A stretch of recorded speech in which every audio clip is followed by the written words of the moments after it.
Dear students, आज का हमारा डिस्कशन का टॉपिक है फीचर्स या कैरेक्टरिस्टिक्स और नेचर ऑफ कंज्यूमर बिहेवियर। जैसे कि इससे पहले वाले लेक्चर में हमने देखा कि उपभोक्ता व्यवहार का मीनिंग क्या है। उपभोक्ता व्यवहार से तात्पर्य लोगों के उस व्यवहार से है जो वो उत्पादों तथा सेवाओं के क्रय एवं उपयोग करने से पहले, बाद में तथा क्रय निर्णय प्रक्रिया के दौरान करते हैं।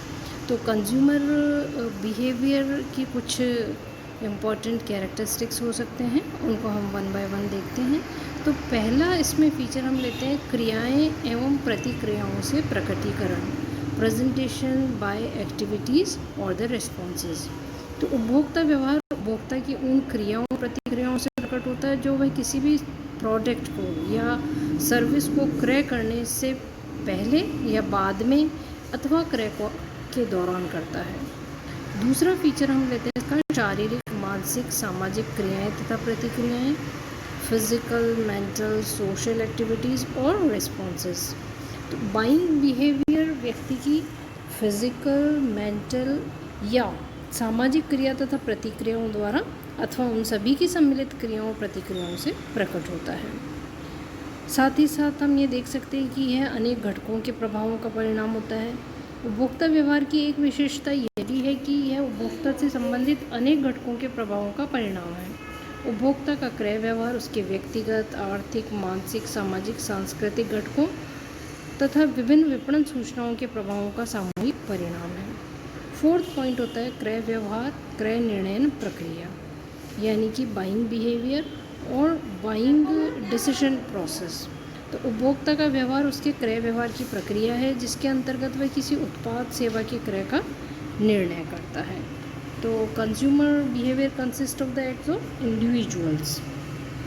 साथ ही साथ फिलिप कोटलर ने एक मॉडल तैयार किया है जो कि प्रक्रिया जो उपभोक्ता व्यवहार होता है उसको शो करती है। तो उसमें उन्होंने कुछ प्रेरक तत्व लिए हैं जो कि मस्तिष्क को प्रभावित करते हैं और साथ ही साथ उन्होंने वातावरण के विभिन्न घटकों को भी शामिल किया है।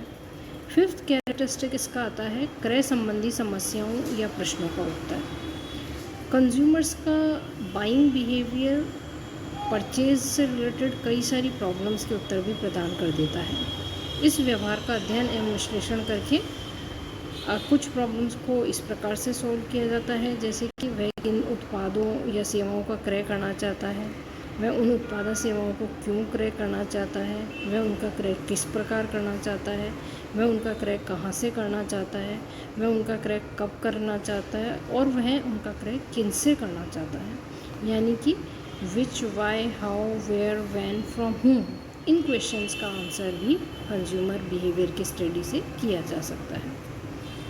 इसके अलावा फीचर में हम देखते हैं कि it is very wide word, व्यापक शब्द है। उपभोक्ता व्यवहार एक व्यापक शब्द है जिसमें व्यक्तिगत एवं घरेलू उपभोक्ताओं के व्यवहार के साथ साथ संस्थागत उपभोक्ताओं का व्यवहार भी सम्मिलित होता है। उपभोक्ता व्यवहार एक जटिल पहेली है क्योंकि इसको समझना बहुत डिफ़िकल्ट है, आसान नहीं है, क्योंकि प्रत्येक कंज्यूमर की अनेक आवश्यकताएं हो सकती है, इच्छाएं हो सकती है, कभी भी वह स्पष्ट रूप से पता नहीं होती है। जब कभी कोई आवश्यकता सामान्य प्रकार की होती है तब कोई अन्य आवश्यकता अत्यंत गंभीर या दूरगामी प्रभाव उत्पन्न करने वाली होती है। उसकी आवश्यकता का वरीयता क्रम भी स्थिर नहीं रहता है। साथ ही साथ भिन्न भिन्न व्यवहार, प्रत्येक उपभोक्ता का व्यवहार भी एक समान नहीं होता है। इसका कारण यह है कि सभी उपभोक्ताओं की आवश्यकताएं एक समान नहीं होती, उनकी परिस्थितियाँ भी अलग अलग होती हैं। उनकी एज, जीवन चक्र अवस्था, परिवार, मित्र, इनकम, प्रोफेशन, ये सब अलग अलग होते हैं। तो उसका रिज़ल्ट ये निकलता है कि उनका कार्य व्यवहार भी भिन्न भिन्न हो जाता है। नेक्स्ट पॉइंट हम लेते हैं परिवर्तनशील व्यवहार। It is changeable behaviour of the consumer. Consumer का व्यवहार परिवर्तनशील होता है, वह सदैव एक समान नहीं रहता है। आयु, आय, पेशे, पड़ोसी, मित्र, सांस्कृतिक, धार्मिक, आर्थिक वातावरण में भी परिवर्तन से उसके व्यवहार में भी परिवर्तन होता रहता है। और वर्तमान युग में उपभोक्ताओं को अनेक प्रकार के स्रोतों से सूचनाएं प्राप्त होती रहती है, जैसे कि समाचार पत्र, विज्ञापन, विक्रयकर्ता, विक्रय संवर्धन योजना, मित्र, पड़ोसी आदि से अनेक प्रकार की सूचनाएं प्राप्त होती रहती हैं। साथ ही साथ अध्ययन की सर्वमान्य विधि नहीं है। उपभोक्ता व्यवहार की एक प्रमुख विशेषता यह भी कि इसके अध्ययन की कोई सर्वमान्य विधि नहीं होती है।